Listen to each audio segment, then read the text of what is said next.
Lanyala tumbang, Sultan Najamuddin terpilih sebagai Ketua Dewan Perwakilan Daerah Republik Indonesia periode 2024-2029. Pemilihan Ketua Dewan Perwakilan Daerah DPD Republik Indonesia periode 2024-2029 baru saja berlangsung dengan penuh dinamika dan suasana yang hangat.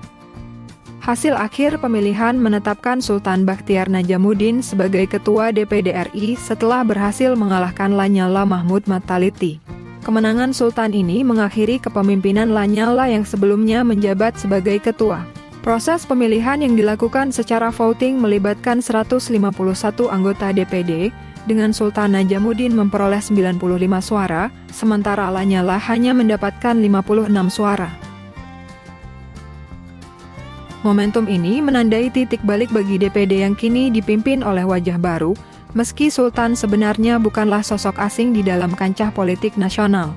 Sidang paripurna yang berlangsung hingga dini hari tersebut diiringi oleh sorakan dan semangat anggota DPD yang menyerukan nama Sultan. Sorakan tersebut mencerminkan dukungan mayoritas anggota DPD yang menaruh harapan besar kepada kepemimpinan Sultan Najamuddin.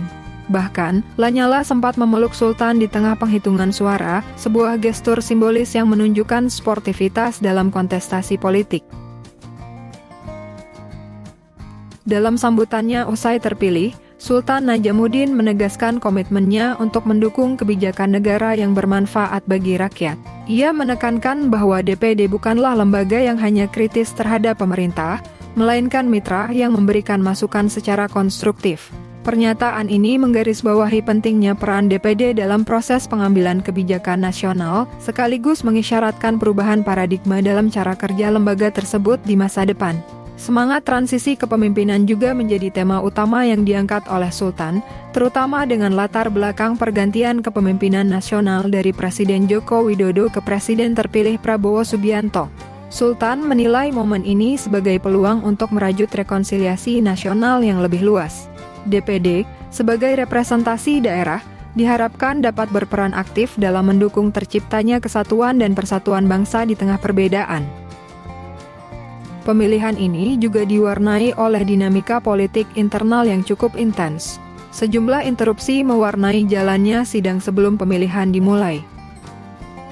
Namun, pada akhirnya, pemilihan berjalan lancar dan menghasilkan paket kepemimpinan yang diharapkan mampu membawa perubahan signifikan dalam tubuh DPD.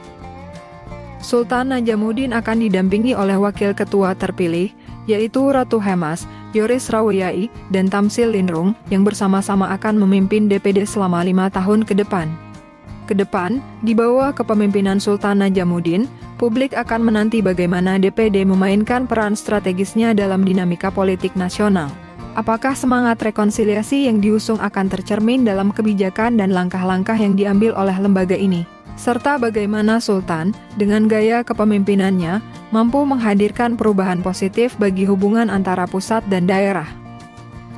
Transisi ini menjadi awal baru yang diharapkan dapat memberikan angin segar bagi perpolitikan Indonesia. Sultan Najamuddin, dengan dukungan dari para anggota DPD, diharapkan mampu menjawab tantangan-tantangan yang ada, sekaligus membawa DPD menjadi lembaga yang semakin relevan dan berdaya guna bagi rakyat.